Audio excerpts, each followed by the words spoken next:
ভগবানকে ভালোবাসতে গেলে মায়েরা একটা কথা মনে রাখতে হবে, এই যে তুমি ভজন সাধন করো, এই প্রত্যেকটা মা আমরা আছি, আমরা প্রতিটা মা ভগবানের কাছে একটা পুত্রের জন্য 7 ঠাকুরের কাছে মানত করি। কেন গো একটা পুত্র চাই এত ঘটা করে ভগবানের কাছে? পরপর যদি কন্যা সন্তান হয় তবু কিন্তু একটা পুত্রের জন্য আমরা কাঁদি। কেন কাঁদি? কেন কাঁদি গো? বংশে বাতি দেবে বলে? কি গো, এটাই তো বলি, বংশে বাতি দেওয়ার জন্য একটা ছেলে। কিন্তু একবার ভেবে দেখেছেন, বংশে যে ছেলেটা বাতি দেবে তোমার, সেই বাতি দেওয়া ছেলেটা তো তৈরি করতে হবে। বাতি দেওয়া ছেলেটা তো তোমায় চাইতে হবে। আর তুমি যদি তোমার বংশে বাতি দেওয়ার মতো সন্তান না চাও, তাহলে তোমার মৃত্যুর পর সে যদি পূজা অর্চনা না কিছু বুঝলো, সে যদি সন্ধ্যাবেলায় প্রদীপ দিতে না শিখলো, তাহলে বাবা সে কি তোমার বংশে বাতি দেবে বলে মনে হয়? তাহলে মায়েরা সন্তান যদি চাইতে হয়, এমন সন্তান চাইতে হবে যে সন্তান চাইলে তোমার জন্ম দুটোই ধন্য হয়ে যাবে। তোমার পূর্বপুরুষে যদি কেউ নরক যন্ত্রণা পায়, তুমি এমন একটা সন্তান ভগবানের কাছে চাও, সেই সন্তানের জন্য তোমার সেই 7 পুরুষ পর্যন্ত উদ্ধার হতে পারে। তাহলে ভগবানের কাছে শুধু ছেলে চাইলে হবে না। এই যে কৃষ্ণ চরণের দাস হতে গেলে আমরা প্রত্যেকে বলে এসেছিলাম, বাবা এ দেহটা কৃষ্ণ ভজনের দেহ, এ দেহটা শুধু সংসার করব বলে আসেনি। প্রত্যেকে বলে এসেছিলাম, ভগবানের সঙ্গে যেদিন দেখা হলো মাতৃগর্ভে, দয়াময় এই বিষ্টার গন্ধ কৃমিটির দর্শন আর সহ্য হয় না, তুমি একবার ভবে নিয়ে চলো, আমরা হব কৃষ্ণ দাস। কিন্তু মা ওটা উল্টে গিয়ে আমরা হয়েছে মায়ার দাস। সবাই শুধু ছেলে আমার, মেয়ে আমার, বিষয় আমার, বৈভব আমার, শুধু আমার আমার করে মেতে রইলা, ভুলে গেলাম যে আমরা কৃষ্ণ দাস। হ্যাঁ গো, আমার ভগবান তো বলেনি কোনোদিন দামাই দামি দামি অলংকারে আমাকে সাজিয়ে দাও। ভগবান কোনোদিন বলেনি আমায় শ্বেত পাথরের মন্দির একটা গড়ে দাও, এটা ভগবানের ইচ্ছা কোনোদিন নয়। ভগবান বলেনি আমায় রজনীগন্ধার মালা বড় বড় করে আমায় পরিয়ে দাও, এগুলো আমার ভগবানের ইচ্ছা নয়। ভগবান শুধু ভক্তির কাছে একটাই বস্তু চেয়েছে, যে তোরা সারা দিনের মধ্যে আমার চরণে বসে একটু কৃষ্ণ বলে খা। তাহলে ভগবানের কাছে বাবা আমার পরবর্তীতে যে আসবে সে যে কৃষ্ণ ভক্ত হবে। যেমন মা আমার শাশুড়ি মা আছে ঘরে, তিনি তো ভগবানের ভোগ লাগায়, এখন আমার চিন্তা নাই, বাইরে ঘুরে বেড়াচ্ছি। তাহলে আমার শাশুড়ি মার পরে আমি ভগবানের জন্য সেবা করব, আর আমার পরে যদি একজন কাউকে তৈরি না করি, তাহলে কি ভগবান উপবাসে যাবে? তাহলে মনে রাখতে হবে, ভগবানের কাছে আঁচল পেতে ভিক্ষা করতে হবে, আমার কৃষ্ণ বলা সন্তান দাও। কিন্তু আমরা মায়েরা বাবা এই কথাটা ভুলে যাই, একজনও মা গর্ভে সন্তান নিয়ে বলি না আমার কৃষ্ণ বলা সন্তান দাও। বলেছিল একজন মা, সে কে জানো? একটু মনে পড়ে গেল বলি। আমরা যারা এখানে শাস্ত্র জ্ঞানী আছি, এখানে যারা গ্রন্থ পাঠ করি, কশ্যপ মুনির 4টে স্ত্রী ছিল বাবা। এমনি কশ্যপ মুনির 17টা স্ত্রী, কিন্তু তার মধ্যে 4টে ছিল পাডরানী, দিতি, অদিতি, কদ্রু, বিনোদ। এই 4টে ছিল পাডরানী, মানে এরা প্রধান স্ত্রী। মানে সমস্ত কিছু ঘটনা ঘটলে সবার আগে এদের 4 জনকে ডাকা হতো। তো কশ্যপ মুনি বিয়ে করে মা 12 বছর তপস্যায় রত হলো। 12 বছর মানে 1 যুগ। তা 12 বছর যখন তপস্যায় গেল, 4টে স্ত্রী বাড়িতে বসে বসে কান্নাকাটি বাঁধিয়ে দিয়েছে। কেন? কোনো অসুবিধা নাই, খাওয়া দাওয়ার কিছু সমস্যা নাই, ঘর বাড়ির কিছু সমস্যা নাই, তবু কাঁদে কেন?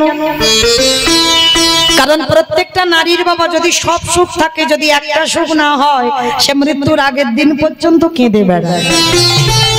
কি বলো তোমা? মা বলা সন্তান, একটা মা বলা সন্তান লাগে।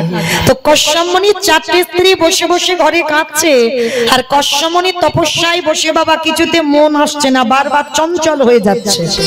কারণ আপনাদের আমাদের মতো তো পুরুষ নয়, একেবারে যোগী পুরুষ, সাধনায় বসেছি, বারবার মনটা চঞ্চল হয়ে যাচ্ছে। তো 12 বছর পর ফিরে এসে কশ্যপমুনি 4টে পাটরানীকে ডেকেছে, বড় রানী, মেজ রানী, সেজ রানী, এসো আমার কাছে এসো। কি ব্যাপার তোমরা এইরকম বসে বসে 4 জনে বসে বসে এরকম কাঁদো কেন? ওদিকে আমি যে তপস্যায় বসবো, আমার যে মন চঞ্চল হয়ে যাচ্ছে, কি হয়েছে বলো, আমাকে খুলে বল। তো 4টে স্ত্রী কেঁদে বলে উঠলো, স্বামী তুমি তো 12 বছর চলে গেলে, আমাদের 4 জনের মনের আশা, আমরা সন্তানের মা ডাক শুনতে চাই। তো কশ্যপমুনি হেসে বলেছিল, বাবা বাবা, সন্তানের মা ডাক শুনবি তো? তবে শোনো, আমি তো যোগী পুরুষ, কারোর ঔরসজাত সন্তান দেব না। এদের এমন সাধনা ছিল, আশীর্বাদে ওরা মা হতে পারত। তো আজকে 4 জনকে বললো, যাও তোমরা স্নান করে এসো, স্নান করে এলে আমি তোমাদের 4 জনকেই মা হওয়ার আশীর্বাদ দেব। তো 4টে রানী স্নান করে এসেছে, গঙ্গা স্নান করে শুদ্ধ বসন পরিধান করে বসেছে। আর কশ্যপমুনি প্রথমে বড় রানীকে ডেকেছে, যার নাম হচ্ছে অদিতি। বড় রানীকে ডেকেছে, বড় রানী এদিকে এসো, বলো তুমি কেমন ছেলে চাও, আর কেমন ছেলের মা হতে চাও? বড় রানী হাত জোড়ো করে বলছে, স্বামী সন্তান যদি দিতে হয়, আমার গর্ভে এমন সন্তান দাও যাদের জন্য যেন আমার জগৎ জোড়ার নাম ডাক হয়। কিরকম ছেলে চাইলো? যাদের জন্য যেন আমার জগৎ সংসারে সবাই চেনে, আমার যেন একটু নাম দাম হয়। কশ্যপমুনি মাথায় হাত দিয়ে বলল, বেশ, আমি আশীর্বাদ দিলাম, তুমি যেমন তেমন ছেলের মা হবে না, তুমি সমস্ত দেবতাদের মা হবে। দেবতাদের মা হচ্ছে বাবা অদিতি। তাহলে বড় রানী হয়ে গেল। এইবার মেজ রানীকে ডাকছে, মেজ রানী এসো, বলে এবার তুমি কেমন সন্তানের মা হতে চাও? দেখবেন মায়েরা, একটা পুরুষ কিন্তু একটা পুরুষকে হিংসা করে না, একটা নারী কিন্তু একটা নারীকে হিংসা করে। একটা পুরুষ শত পুরুষের উপর রাগ থাকে না, কিন্তু যতটা নারী এক নারীর উপরে রাগ। তো যেই না বড় দিদি নিয়ে নিয়েছে, এবার মেজ রানী রেগে গিয়ে বলছে, আমি আর কি চাইবো বলো?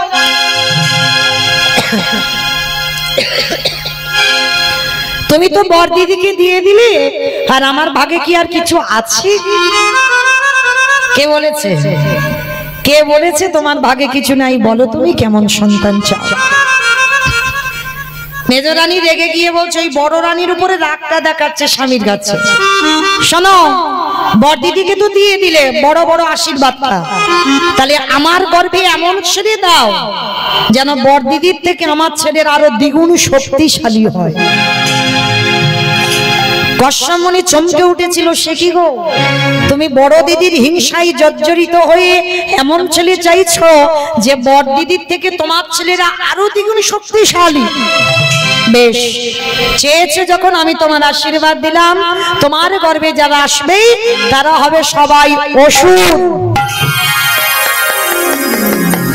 মনে রেখো না, এই যে দেবতা দানবদের যুদ্ধ হয় না, এই যে মহালয়া হয়ে গেল, এই অসুরদের সঙ্গে যুদ্ধ হলো, এরা কিন্তু অন্য কেউ নয়, সব কিন্তু এরা ভাই ভাই, সব ভাই ভাই। এদের বাবা একটাই, মা গুলো আলাদা। এর দ্বারা প্রমাণিত কি হলো বাবা? বাবা হলো বীজ, মা হলো ক্ষেত্র বা মাটি। বীজটা বপন করা হলো, মাটি যদি গন্ডগোল হয় কোনোদিন ফসল ভালো হবে না। অনেকে প্রশ্ন করে, মৌমিতা তুমি তো শুধু মাটির কথা বললে, কই তুমি তো ওই বীজের কথা বললে না।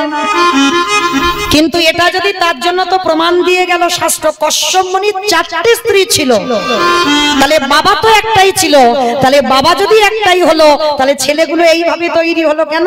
কিসের জন্য? বাবার জন্য নয়, শুধুমাত্র আমাদের মতো নারী জাতিদের জন্য। নিতাই গৌর প্রেমানন্দে।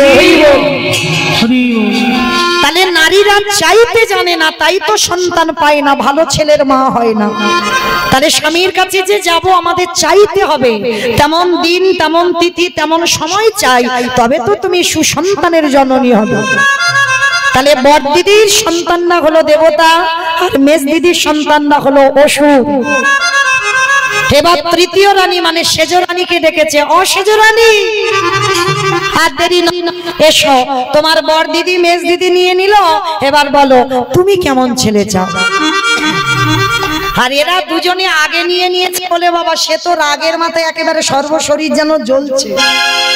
মানে বড় দিদি ভালোটা নিয়ে নিল, মেজ দিদি ভালোটা নিয়ে নিল, আর তার বেলা কি আর ভালো জিনিসটা আছে? সে তো রেগে একেবারে লাল হয়ে গেছে। কশ্যপমণি বলছে বলো সেজ রানী তুমি কেমন সন্তান চাও। সেজ রানী রেগে গিয়ে বলছে আমি আর কি চাইবো বলো। বড় দিদি মাথারটা নিয়ে নিল, মেজ দিদি মাথারটা নিয়ে নিল, আমি আর কি চাইবো, তবে আমার যদি গর্ভে সন্তান দিতেই হয় এমন সন্তান দাও, শুধু বড় দিদির ছেলে নয়, মেজ দিদির ছেলে নয়, গোটা পৃথিবীর মানুষ সবাই যেন আমার ছেলেকে দেখে ভয়ে থরথর করে কাঁপে। চমকে উঠেছে কশ্যপ। হ্যাঁ গো সেজ রানী, তুমি এক নারীর হিংসায় জর্জরিত হয়ে এমন ছেলে চাইছো যে তোমার ছেলেকে দেখে সবাই পৃথিবী ভয় পাবে। হ্যাঁ আমি ওই রকম ছেলে চাই। বেশ, তখন ওই রকম ছেলে চাইছো, তোমার চাওয়াতে আমি সন্তুষ্ট, আশীর্বাদ দিলাম। তোমার গর্ভে যারা আসবে তারা হবে সবাই এক একটা বিষধর সাপ। পৃথিবীতে যত রকমের সাপ আছে সাপেদের মা হলো কদ্রু। তাহলে মা দেখো মাটির গন্ডগোল, চাইতে জানছে না, যেমন চাইছে স্বামী তেমন ছেলে দিচ্ছে। তাহলে এবার তিনটে রানী হয়ে গেল। আর ছোট রানীটা কি যেন বললাম? বিনতা। বাহ, বিনতা। ছোট রানীটার নাম হচ্ছে বিনতা। আর এই ছোট রানীটা মা ইনি কিন্তু বউ ছিল না, স্ত্রী ছিল না, সহধর্মিণী ছিল। সর্বদাই এই বিনতার খুব রূপবতী, খুব সুন্দর দেখতে। কিন্তু জানো কশ্যপমণি তো ইহা মাথায় জটা, খুব একটা দেখতে শুনতে ভালো নয়, ভালো পোশাক আশাকও পরে না, কিন্তু এমন প্রতি সেবা করত, শরীরের বিনতার শরীরের রংটা ছিল একেবারে কাঁচা সোনার মতো। কিন্তু বাবা কশ্যপমণিকে সেবা করতে গিয়ে রংটা একেবারে কালো মলিন হয়ে গেল। এত ধর্মপরায়ণ নারী ছিল। তাহলে বড় রানী, মেজ রানী, সেজ রানী নিয়ে নিল, আর ছোট রানীটা দূরে দাঁড়িয়ে দাঁড়িয়ে কাঁদছে। এই জায়গাটা মা শুনবেন, সবাই তো এখানে নারী আমরা, কিন্তু সবাই নারী বললে সবাই কিন্তু এখানে বউ নয়, সবাই স্ত্রী নয়, আর সবাই আমরা সহধর্মিণীও নয়। নারীদের মধ্যে অনেক পার্থক্য আছে। তাহলে এরা আগে তিনজনে চেয়ে নিল, আর ছোট রানীটা দূরে কাঁদছে। কশ্যপমণি ডাকছে অভিনব, মানে ওকে খুব ভালোবাসতো, আদর করে ডাকছে। বিনতা নয়, বিনো এদিকে এসো। বলো এ কি তোমার চোখে জল, তুমি কাঁদছো? ও বুঝতে পেরেছি, তোমার বড় দিদি নিয়ে নিল, মেজ দিদি নিয়ে নিল, সেজ দিদি নিয়ে নিল, আর তোমার ভাগ্যে কিছু নেই, ওই জন্য কাঁদছো। বলো তোমার বড় দিদি মেজ দিদিকে দিয়েছে আর তোমাকে দিতে পারবো না, বলো তুমি কেমন ছেলে চাও। স্বামীর চরণে প্রথমে প্রণাম। কে গো, সন্তান চাওয়াটা শিখে নাও। স্বামীকে প্রণাম করে বলছে ওরকম করে বললে হবে না, আমি যেমন সন্তান চাইবো তেমন দেবে, তুমি আগে ত্রিসত্য করো। আমি কথা তো দিলাম যে ওর দিদিরা চেয়েছে তোমাকে দেবো না, বলো ত্রিসত্য করার কি আছে? না, আগে ত্রিসত্য করতে হবে। আমি যেমন ছেলে চাইবো তেমন ছেলে চাই। ঠিক আছে, আমি তোমার কে স্পর্শ করে ত্রিসত্য করলাম, তুমি যেমন সন্তান চাইবে আমি তোমাকে তেমন সন্তান দেব। স্বামী গো, আমার বড় দিদির মতো ছেলে চাই না, আমার মেজ দিদির মতো ছেলে চাই না, আমার শেষ দিদির মতো ছেলে চাই না। আমার গর্ভে তুমি বেশি নয় একটা সন্তানে দিও, তবে তোমার চরণে নিবেদন, যে সন্তানে তুমি আমার গর্ভে দেবে তুমি আমার মাথায় হাত দিয়ে আশীর্বাদ করো, সে যেন কৃষ্ণ বলা কৃষ্ণ বলা পাখি হই গো। নিতাই গৌর কৃষ্ণ প্রেমানন্দী হরি বল।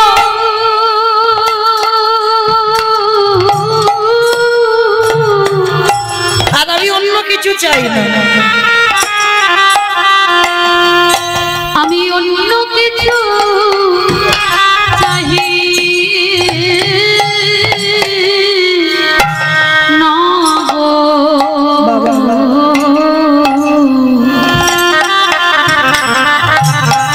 সে যেন কৃষ্ণ বলে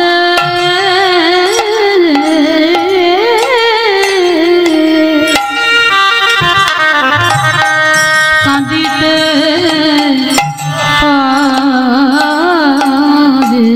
চমকে উঠেছে কষ্ট। বিনতা, তুমি আমার কাছে কেমন সন্তান চাইছো? কৃষ্ণ বলা সন্তান তুমি আমার কাছে চাইছো? স্বামী ছুটে গিয়ে বিনতাকে বুকে ধরে আজ বিনতার মাথায় হাত রেখে বলল, বিনু গো, আমি যেন তোমার মতো ঘরণী জনমে জনমিব। যদি কোনদিন কৃষ্ণ শোনে দেখা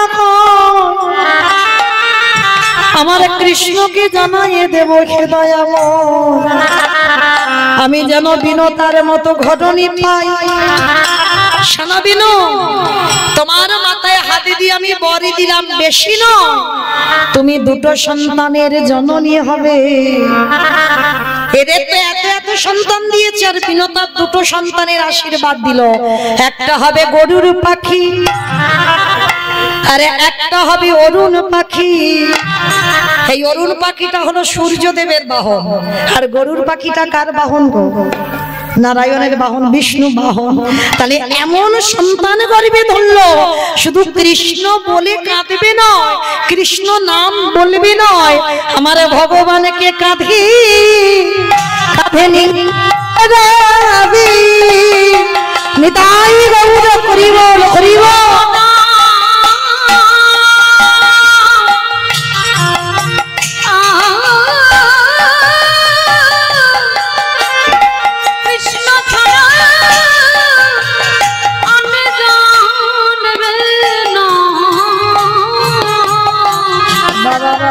ভগবানকে কাঁধে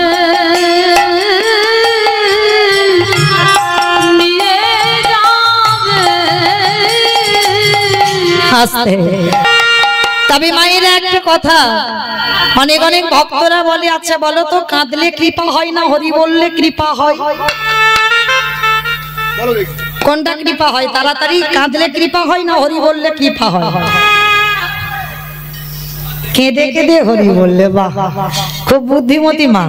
কিন্তু মাইরা এই প্রশ্নটা মৌমিতা করছে না, করেছিল বাবা শ্রী শ্রী রামকৃষ্ণ পরমহংসদেবকে নরেন, মানে পরবর্তী দিনে বাবা যে বিবেকানন্দ হয়েছে। নরেন প্রশ্ন করেছিল রামকৃষ্ণ দেবকে, গুরুদেব, গুরুদেব, কাঁদলে কৃপা হয় না হরি বললে কৃপা হয়? আর ঠাকুরের বই যারা পড়েছেন বাবা, ঠাকুর তো শালা শালা বলে ডাকতো। যার সঙ্গে কথা বলবে বাবা, কথা বলতে গিয়ে কতবার যে তাকে শালা শালা বলবে তার ঠিক ঠিকানা নেই। কোন শালা বলতে গো? বউয়ের ভাই শালা, পাঠশালা না গোশালা না। শা মানে মুক্তি, লা মানে নৌকা, ওই মুক্তির নৌকাতে পারা পারা হবে। তাই তো ঠাকুর সবাইকে শালা শালা বলে ডাকতো। তাই এবার কি করেছে, নরেনকে ডেকে বলেছে, এই শালা শোন আমার কাছে একটা কথা বলি। তুই আমাকে প্রশ্ন করলি হরি বললে কৃপা হয় না কাঁদলে কৃপা হয়, হাই তোকে একটা জিনিস দেখাই। আচ্ছা নরেন, এক্ষুনি তুই একটা পেরেক আর একটা চুম্বক নিয়ে আয়। তা বলে গুরুদেব আমি তোমার কাছে জানতে চেয়েছি হরি বললে কৃপা হয় না কাঁদলে কৃপা হয়, তা তুমি পেরেক আনতে বলছো কেন আর চুম্বক আনতে বলছো কেন? আরে শালা যেটা বলছি তুই সেটা কর।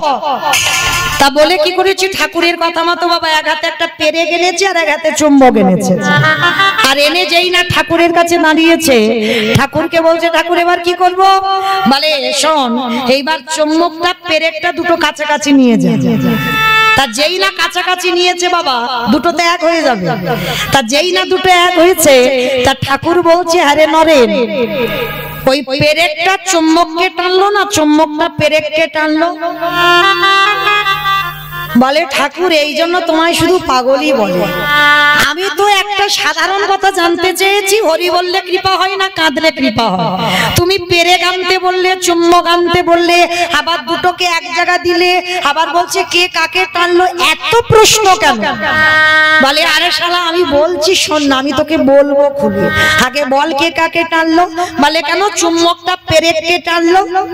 বলে ও আচ্ছা ঠিক আছে, আচ্ছা নরেন এইবার একটা কাজ কর তুই ওই পেরেকটায় ভালো করে কাদা মাখিয়ে দে তো। কি জ্বালাই পড়েছে বলে আবার পেরেকে কাদা মাখাতে হবে। আরে দে না আমি যেটা বলছি। এবার ভালো করে পেরেকে কাদা মাখিয়েছে, আর যেই না কাদা মাখিয়েছে আর লোহার ওই চুম্বকটার পেরেকটা দুটো কাছাকাছি এনেছে। তা বলে আরে কেউ কাউকে টানছে? বলে না টানবে কি করে? তুমি যদি পেরেকে কাদা মাখাতে বলো তা চুম্বকটা কি আর পেরেককে টানতে পারে? ওর তো গায়ে কাদা মাখানো, তো টানবে কি করে? বলে শোন শালা এবার তোকে আমি বলবো, ওই পেরেকে হলো এই জীবাত্মা রূপী ভক্ত,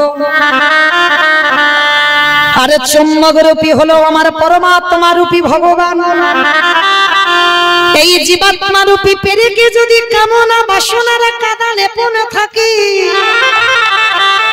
কোনদিন পরমাত্মা রূপী ভগবান জীবাত্মাকে টানতে পারে না। তাহলে টানবে কখন? যদি একবার হা কৃষ্ণ প্রাণে গৌরী বলে, যদি একবার নয়ন জলে জলে ভাসিতে পারে। নিতাই গৌর হরি বল।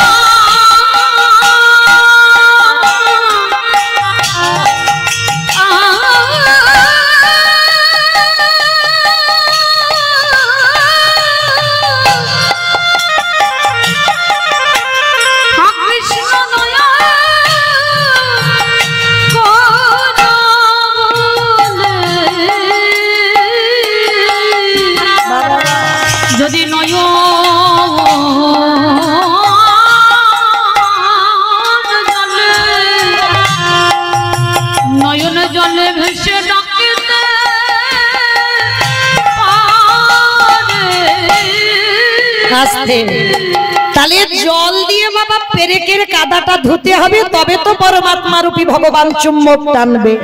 তাহলে কি বোঝা গেল? শুধু হরি বললে হবে না, যদি নয়ন জলে কৃষ্ণ তোমার খোলামে বলে, যদি পেরেকের রূপ ভক্ত মহিলার কাদাটা ধোয়াতে পারে।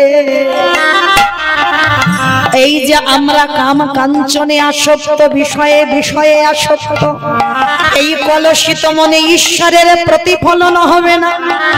আর ঈশ্বরের প্রতিফলন তখনই হবে যদি তুমি নয়নে জলে তোমার কামনা বাসনার কাদাগুলো ধোয়াতে পারো।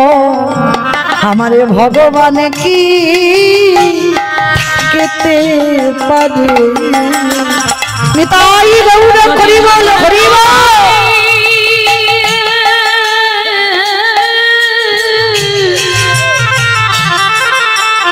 নয়নে জলে ডাকিতে পারো আমারে ভগবান কি থাকিতে পারে। মায়েরা ভালোবাসা তো শিখতে হবে গো।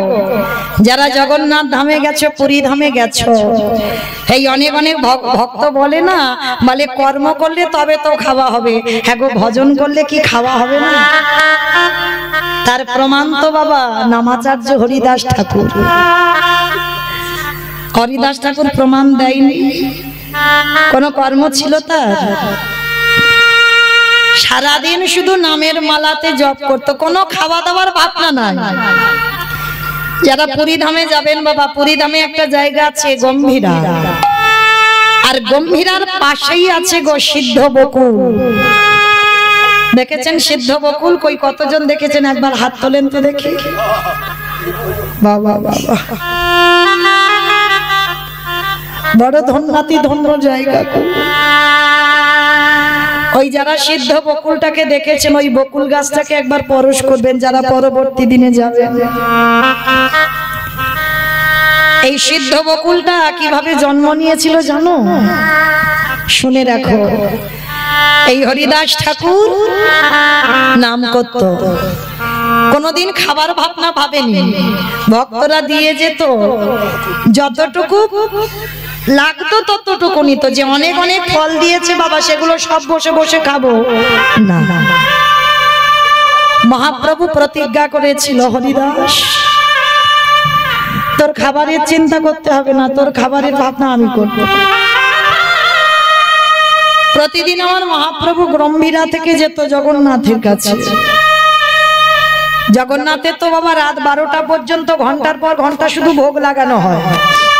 জগন্নাথ ওখানে শুধু খাবারের জন্য এসেছে, সারাদিন তাকে খেতে দিতে হবে।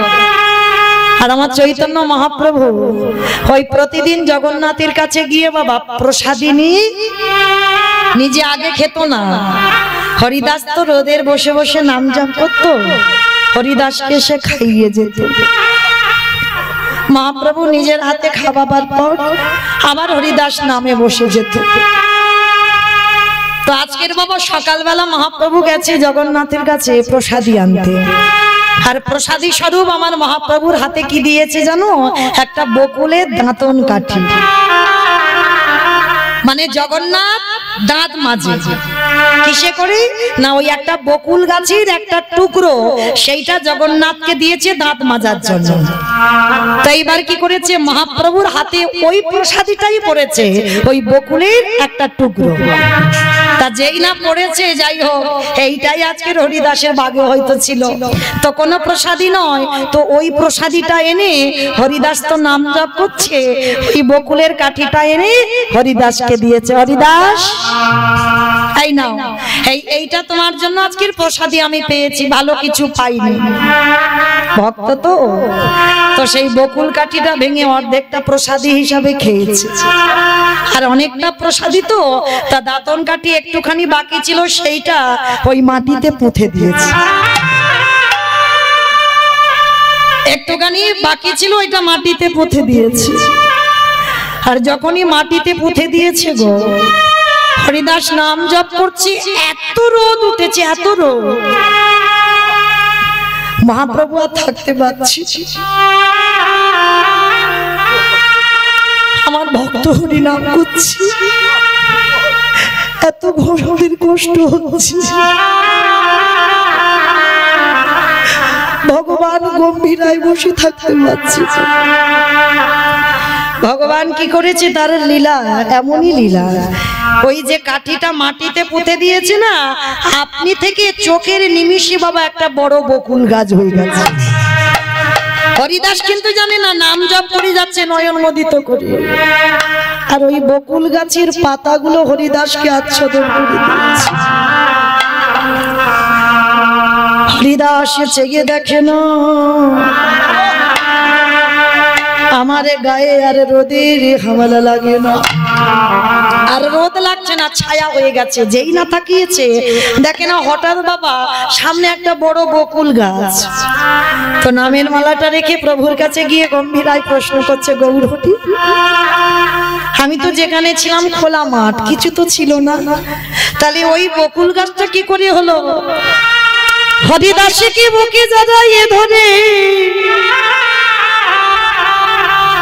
আমার মহা হরিদাস, তুমি বোধহয় জানো না, তুমি যখন রোদে বসে বসে হরিনাম করছিলে, আমি গম্ভীরায় বসে হৃদয়ে বড় কষ্ট পেলাম।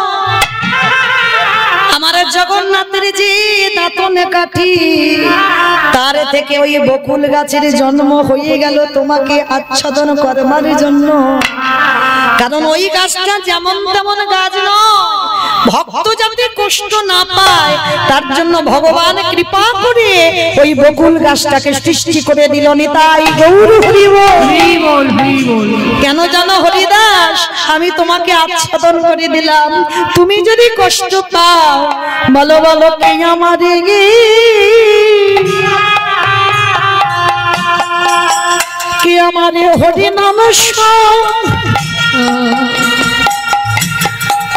নাম শোনাবে। আমি যে নিতাই গৌর হরি বল হরি বল হরি বল।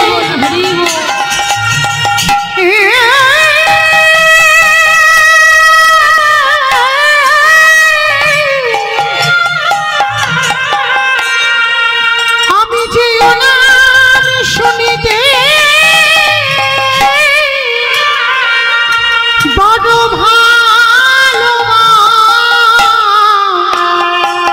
ভালোবাসি,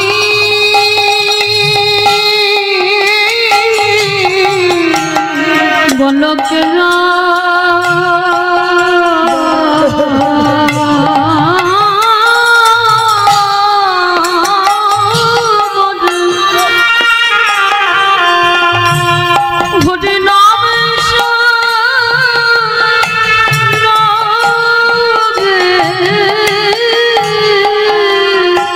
হরিদাস বলল কে গৌর হরি, তাহলে আমি যেদিনে চলে যাব তোমাকে কে নাম শোনাবে? গৌর হরি হরিদাসকে ধরে বললেন হরিদাস এমন কথা বলো না, তোমার মতো করে আমার শুদ্ধ ভক্ত জগতে বড় দুর্লভ, তাই তুমি এমন কথা বলো না গৌর হরি, আমাকে তো যেতেই হবে। তবে কথা দাও না প্রভু, এই জড়া জগতে প্রত্যেকটা মানুষ জ্বালা যন্ত্রণা পেয়ে মরে, তুমি আমার একটা আশীর্বাদ করবে গৌর হরি, আমি যেন জীবনে কোনো জ্বালা যন্ত্রণা না পাই, এই মৃত্যু জ্বালা যেন আমাকে ছুতে না পারে। হরিদাস তুমি কি চাও আমাকে বলো হে দয়াময়। যেদিনে আমারে যাবার সময় হবে তুমি একবার আমার কাছে কথা দিয়ে যাও, আমি পরঘাটে যেদিনে চলে যাব, যাবার সময় এই নয়নে যেন তোমার বদনখানা দেখে যেতে পারি, এই হৃদয়ে যেন তোমার যুগল চরণ দর্শন করতে পারি, এই হৃদয়ে চরণ যেন ধরিতে পারি, আর এই বদনে যেন আমি হরে কৃষ্ণ না গাইতে গাইতে যেতে পারি।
জগতে আমায় সবাই কটু কথা বলে বলো, হে গৌর হরি, হে গৌর হরি, যেদিনে আমি পারির ঘাটে যাবার সময় হবে ঘাটে যাবার সময় হবে তোমার কাছে আমার নিবেদন তুমি জানাই আমার চরণে ছাড়া হরি বল হরি বল হরি বল ছাড়া গৌরী করুণা আমি নিতাই গৌর হরি বল হরি বল হরি বল।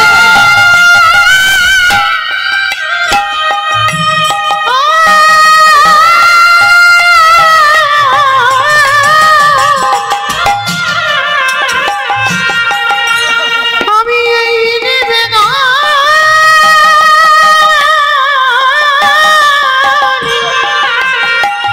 জানাই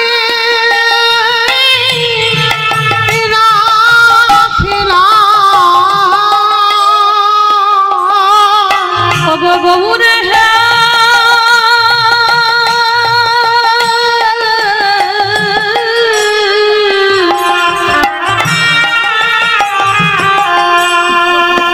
ভব পারে যাবার সময়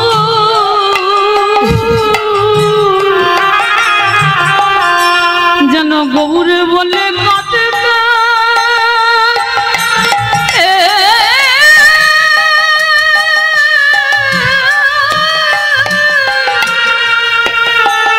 কাঁদতে পারি দয়া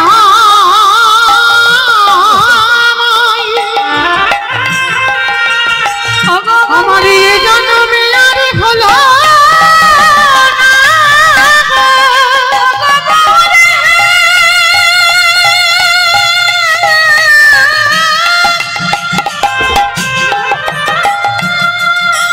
নিতাই গৌর প্রেমানন্দে হরি বল হরি বল হরি বল।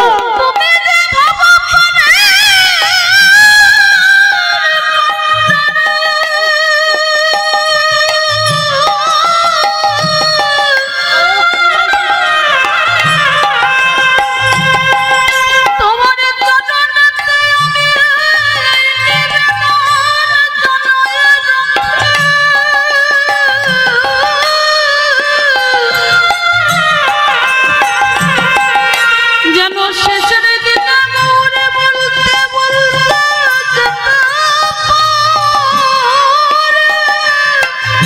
ওগো দয়া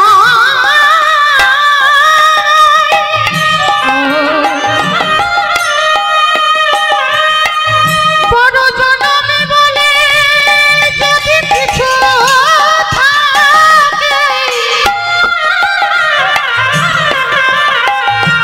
ওই বড় জনমে যেন কৃষ্ণ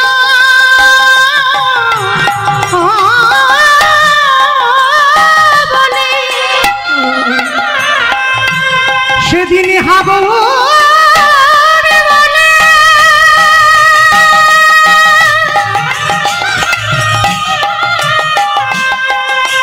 হাগরে বলে নয়ন ভরায় ভাসিতে পারি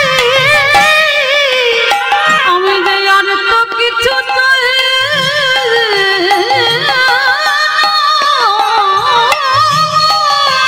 গৌরে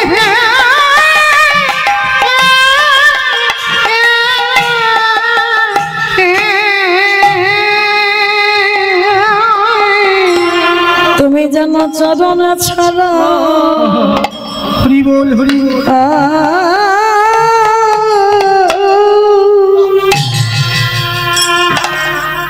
চরণে ছাড়া করুণা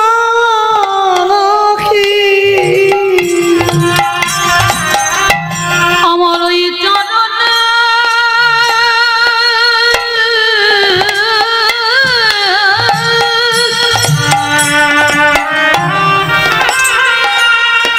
ওই চরণে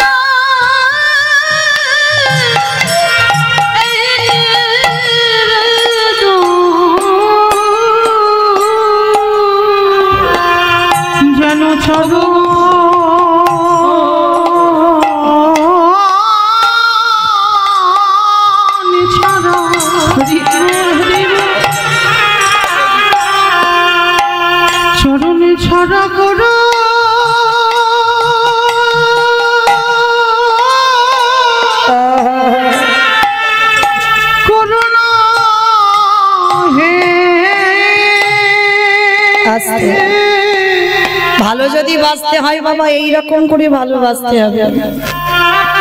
এই নবদ্বীপের মাটিতে মহাপ্রভুর আর একজন পার্শ্বদ ছিল, কে জানো? মুরারি গুপ্ত। এই মুরারি গুপ্ত কে জানো? বীর হনুমান। হনুমান কলিযুগে হয়েছে মুরারি গুপ্ত। এই যে দেখবেন আমরা এই হিন্দু জাতিদের বাবা ভগবানের তো ঠিক ঠিকানা নেই, কত রকমের ভগবান, কিন্তু একটা কথা মনে রাখতে হবে, ভগবান একটাই। এতে চাংশু কলাপংশ কৃষ্ণস্তু ভগবান স্বয়ং। একলি ঈশ্বর কৃষ্ণ আর সব ভৃত্য, যারে জয়িছে না চাই তারে তৈছে করে নিত্য।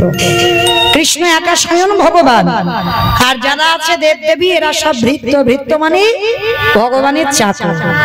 ভগবান এক একজনকে দায়িত্ব দিয়েছে, এক একটা ডিপার্টমেন্ট, তারা সেই কর্মগুলো করে, কিন্তু মূল ভগবান একটাই। ভগবান ওরা কিন্তু নয়, ওরা দেব দেবী। কিন্তু আমরা মানুষ না, অনেক মানুষরা বুঝি না, মনে মনে করি বাবা অনেক জগতে ভগবান। কিন্তু ভগবানকে যদি প্রকৃত কেউ ভালোবাসে বাবা একনিষ্ঠ ভাবে, তার মন কিন্তু আর দ্বিতীয় জায়গায় যাবে না। ভালোবেসেছিল একজন, এই ভক্তপ্রবর বীর হনুমান, মানে আমার রঘুপতি রামচন্দ্রকে ত্রেতা যুগে ভালোবেসেছিল। এমন ভালোবাসা বাসলো বাবা কলিযুগে মুরারি গুপ্ত হয়েও সে রামচন্দ্রের চরণ কিছুতেই ভুলতে পারছে না। একটা দিনের জন্য যখন সবাই জেনে গেল যে নিমাই ভগবান, আর যখন জানতে পারলো নিমাই ভগবান, নবদ্বীপের প্রত্যেকটা মানুষ প্রণাম করত, কত শ্রদ্ধা করত, কিন্তু একজন শুধু মুরারি গুপ্ত কোনোদিন নিমাইকে প্রণাম করে। এই নিমাইয়ের থেকে 20 বছরের বড় ছিল মুরারি গুপ্ত। আর এই মুরারি গুপ্ত ছিল বাবা নিমাইয়ের চিকিৎসক, মানে অসুখ বিসুখ জ্বর জারি হলে মুরারি গুপ্ত, আগেকার দিনে এই গাছগাছরা ওষুধ দেয় না, মুরারি গুপ্ত সুস্থ করতো নিমাইকে। তা মুরারি গুপ্ত নিমাইয়ের থেকে 20 বছরের বড়, তবু আমার নিমাই তো ছোটবেলা থেকে বাবা বৈষ্ণব পছন্দ করতো না। যখন বাবার পিণ্ডদান করতে গেল গয়ায়, সেইখানে ঈশ্বরপুরীর কাছ থেকে দীক্ষা নিল, তারপরেই তো কৃষ্ণ কি বস্তু জানতে পারল, তার আগে নয়।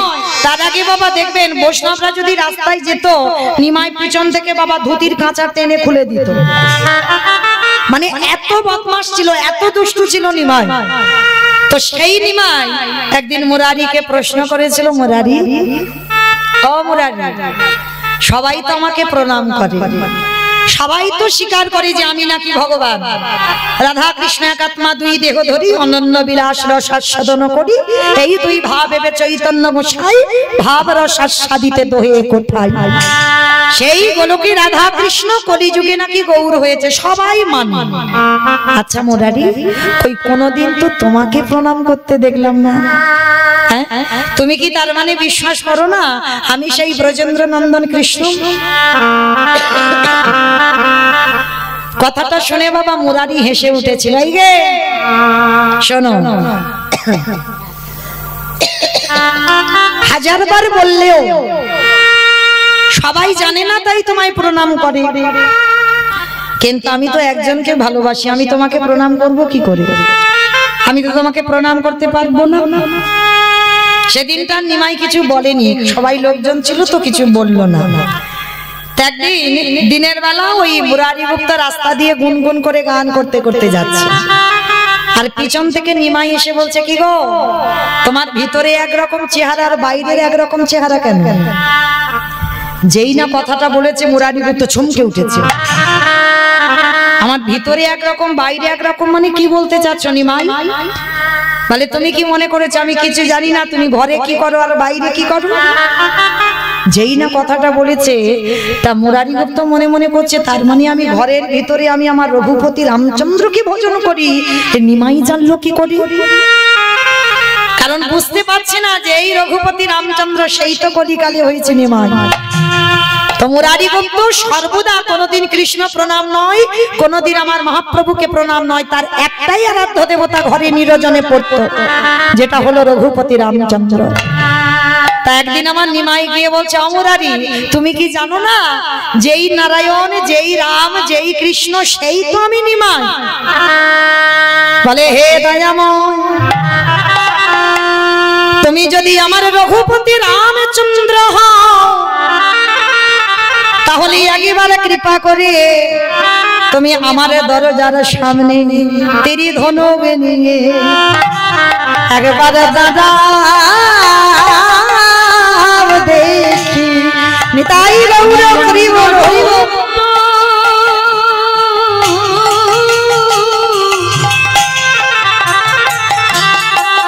আমি অন্য রূপ দেখিতে চাই না,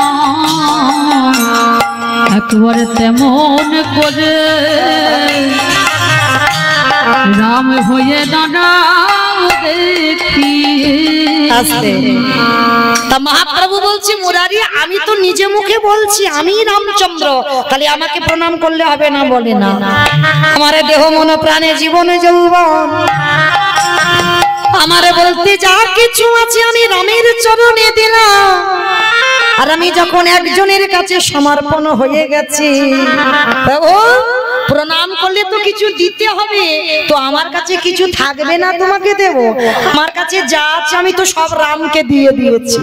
তাহলে যদি এতই আমার প্রণাম নেওয়ার শখ তোমার জাগে, এতই যদি প্রণাম নেওয়ার ইচ্ছা তোমার জাগে, তুমি একবার রামের রূপে দাদা দেখি।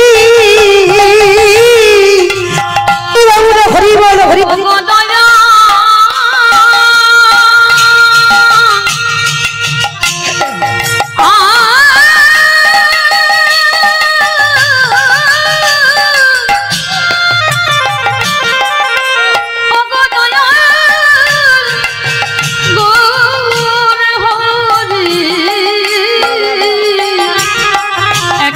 রাম হয়ে দাঁড়াও দেখি। তাহলে সেই ভগবান এমন ভক্তির জড়ি রেখেছিল মুরারি, আজকে সেই মুরারি গুপ্তের ঘরের সামনে ভগবান রামচন্দ্র হয়ে কলিযুগে দাঁড়াতে হলো। তাহলে প্রকৃত যদি বাবা এইভাবে ভগবানকে ভালোবাসা যায় একনিষ্ঠ ভাবে, ভগবান সেই ভক্তের দরজায় বন্দী হতে বাধ্য হবে হবে হবে। তাই তো সেই চৈতন্য মহাপ্রভু কি করছে জানো? কেহ বলে পুরাণেতে রাম নবধিলা, বলে পুরাবেতি।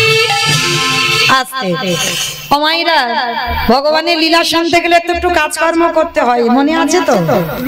হ্যাঁ, আমি তো আর আপনাদের কাছে কীর্তনিয়া নয়, কারণ যেদিকে তাকাবো সেদিকে আমার আপন চেনা ভক্ত, মানে কীর্তন আসরে কি গাইবো বাবা বুঝে উঠতে পারি না। তো যাই হোক, শুধু চেনা আপনাদের কাছে একেবারে আমি কাছের মৌমিতা, তাই না? তাহলে কই একটু উলুধ্বনি দাও দেখি একবার। কেহ বলি পুরাণেতে রাবণ অবধিলা, বলে পুরাবেতি আমার গৌর হে গৌর গৌর গৌর হে।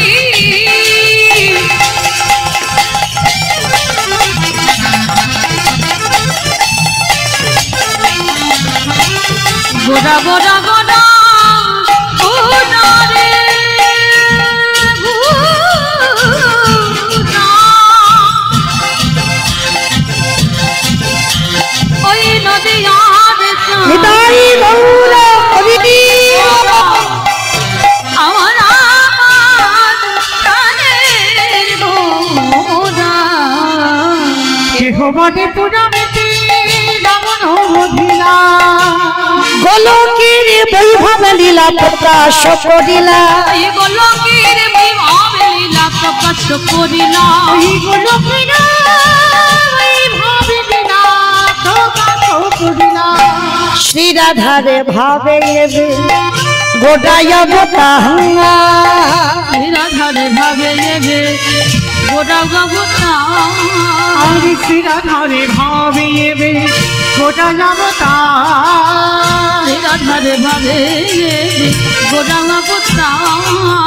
হরে কৃষ্ণ নামে গৌর করিলা প্রচার, হরে কৃষ্ণ নাম গৌর করিলা প্রচার, হরে কৃষ্ণ নাম গৌর করিলা প্রচার।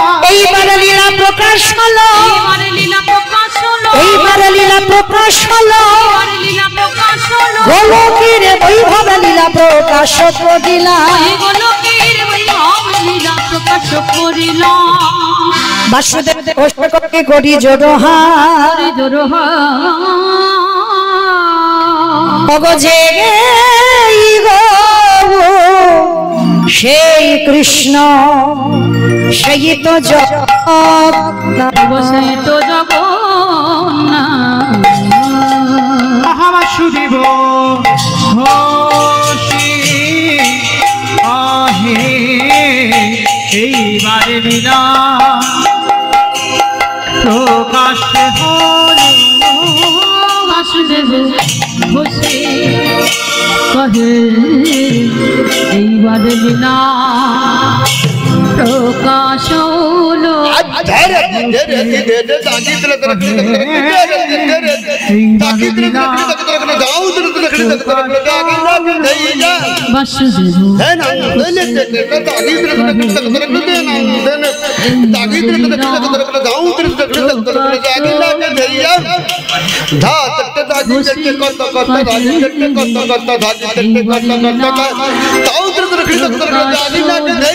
বাসুদেব ঘোষে কহে এইবার লীলা প্রকাশ হলো বাসুদেব ঘোষে কহে প্রেমানন্দে হরি বল হরি বল কহে এইবার লীলা প্রকাশ হলো বাসুদেব ঘোষে কহে এবার লীলার প্রকাশ হলো রে ভগবাসুদেব ঘোষে কহে শ্রীকৃষ্ণের জাতি গো খেলা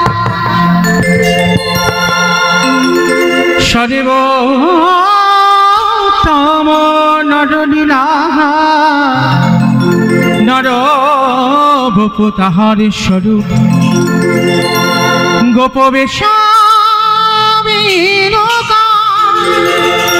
নবনিত্য কৈশোরে নটবান নরলীলা তাহার সেই বৃন্দাবনী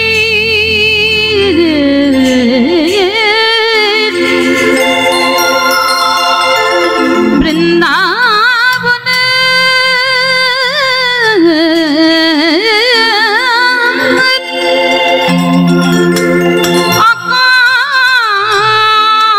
আকাশ মধুর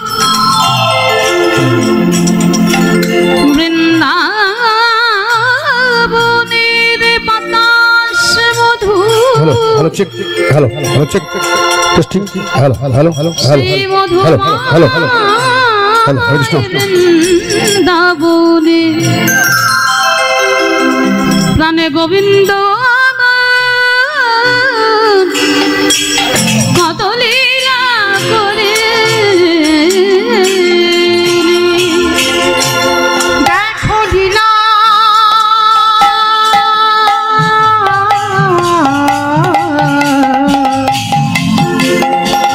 লীলা মায়ের এক লীলা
कांचनी गौरांगी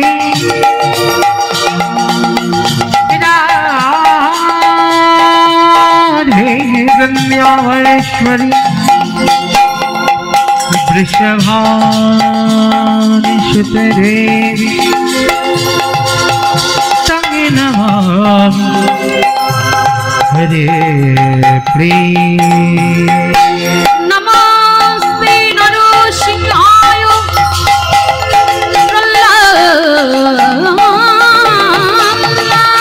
प्रह्लादनादुनायिने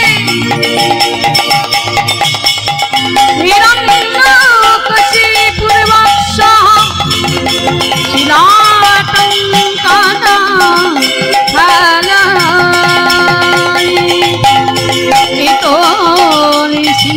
पदतो निसिंह यतो यतो यामि ततो निसिंह हृदये निसिंह बहिर्निसिंह निसिंह मादि शरणं प्रपद्ये तामकारकमलो वदे नखम अद्भुत शृंगाय गलिता हिरण्यकशिपु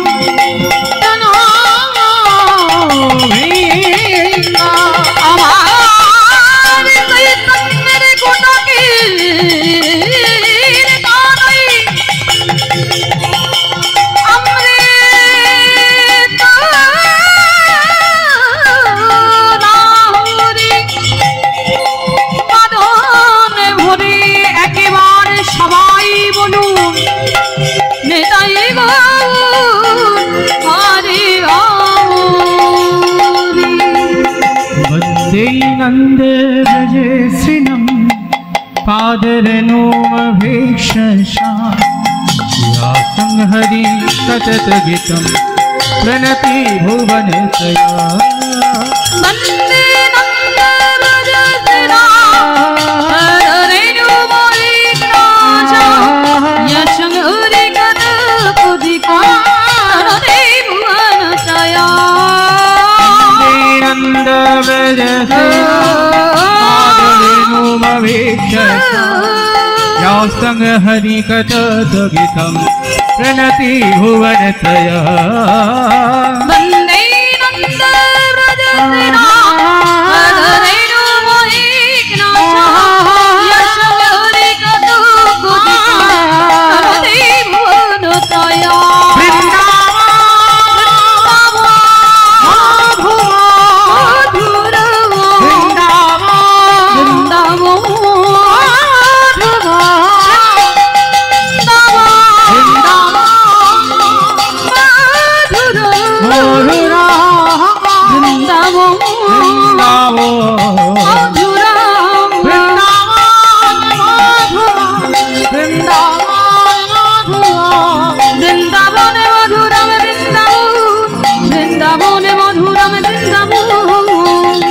वन्दे राधा कृष्ण चरणं वन्दे राधा कृष्ण चरणं वन्दे माधव नंद कुमार वन्दे माधव नंद कुमार वन्दे राधा करुणया पार वन्दे माधव नंद कुमार वन्दे राधा करुणया पार वन्दे राधा कृष्ण चरणं वन्दे राधा कृष्ण चरणं वन्दे राधा कृष्ण चरणं वन्दे राधा कृष्ण चरणं परमानंदक अतिशय ललित परमानंदक अतिशय ललिता परमानंदक अतिशय ललित परमानंदक अतिशय ललिता ब्रज जुबती कुलानंदित चलिता परमानंदक अतिशय ललिता ब्रज जुबती कुलानंदिता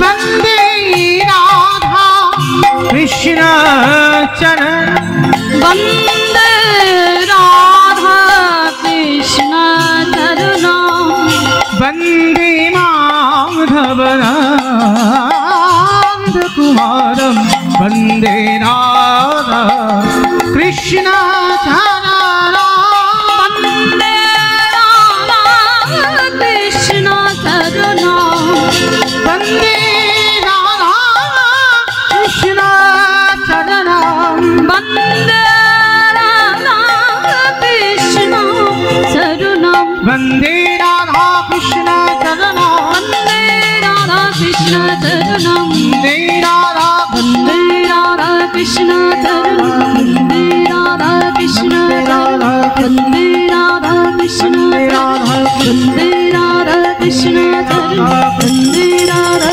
कृष्ण चरणं वन्दे राधा कृष्ण चरणं वन्दे राधा कृष्ण कृष्ण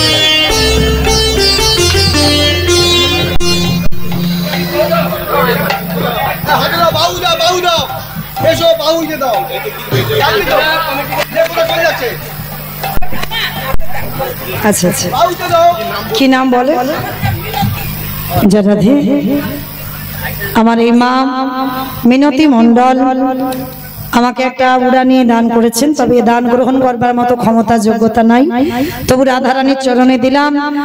আর এই বস্তুটা আমার গোবিন্দ সেবার জন্য আমার কমিটি দাদা ভাইদের হাতে আমার এই মা তুলে দিলেন। প্রেম সে বলে নিতাই গৌর প্রেমানন্দ। হরি বল হরি বল হরি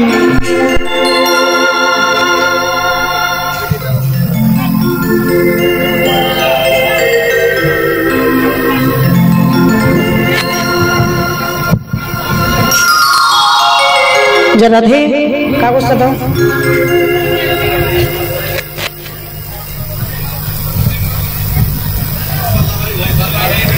হরে কৃষ্ণ।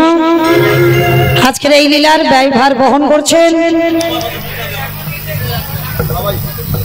হরে কৃষ্ণ কৃষ্ণার রবীন্দ্রনাথ ঘোষের স্মৃতির উদ্দেশ্যে এই লীলার ব্যয়ভার বহন করছেন স্ত্রী রেবা ঘোষ, পুত্র রমেন ঘোষ, সৌমেন ঘোষ ও পুত্রবধূ মৌসুমী ঘোষ, নাতি শ্রিয়ান ঘোষ, লক্ষ্মীপাড়া, করিমপুর, নদিয়া। আগের বছরও দিয়েছিল এই ঘোষেরা, তো যাই হোক এবছরও দিয়েছে।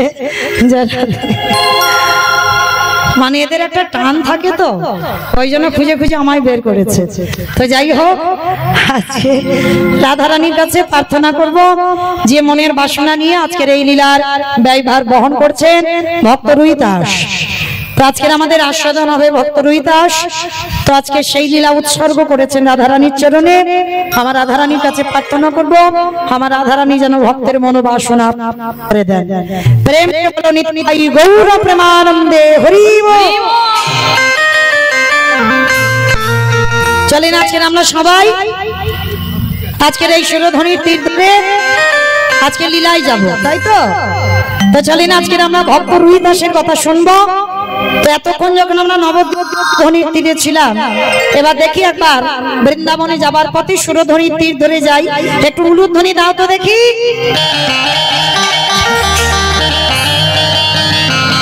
সুরধ্বনির কিনারা হয়ে সোনার নুপুরি দিয়া পায়ে নাচি নগরী গো সুন্দর গৌরাঙ্গরা। সুরধ্বনির কিনারায় সোনার নুপুর দিয়া পায় নাচে নগরী গো সুন্দর গৌরাঙ্গরা। ওই সুরধুনির কিনারায় সোনার নুপুর দিয়া পায় নাচে না গরি গো সুন্দর গৌরাঙ্গরা। ওই সুরধুনির কিনারায় সোনার নুপুর দিয়া পায় নাচে না গরি গো সুন্দর গৌরাঙ্গরা। নাচে সুন্দর নাচে সুন্দর ও নাচে সুন্দর গৌরাঙ্গ রায় না গরি গো সুন্দর গৌরাঙ্গরা। ওই সুরধুনির কিনারায় সোনার নুপুর দিয়া পায় নাচে না গরি গো সুন্দর গৌরাঙ্গরা। আস্তে মামা, আমি আর আমার সম্প্রদায় যাব, লীলা শুনবো বলে কেউ যাবো না তো। ওই দেখ কুলুধ্বনি সবাই দেখে হাত দুটো তোলো সবাই। মামা মাঝে মাঝে ধসে যাচ্ছে কেন? তোলো দেখি সব।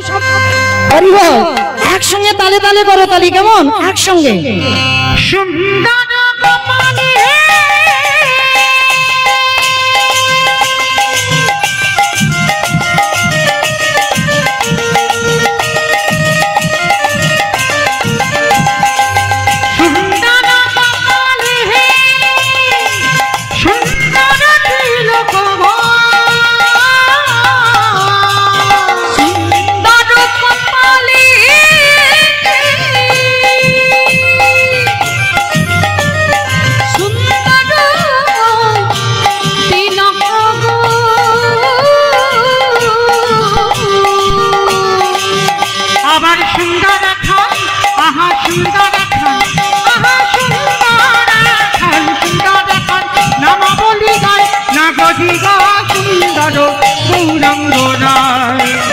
সুরধুনির কিনারায় সোনার নুপুর দিয়া পায় নাচে না গরি গো সুন্দর গৌরাঙ্গরা। সুরধুনির কিনারায় নিতাই দিয়া পায় নাচে না গরি গো সুন্দর গৌরাঙ্গরা। কি করবো?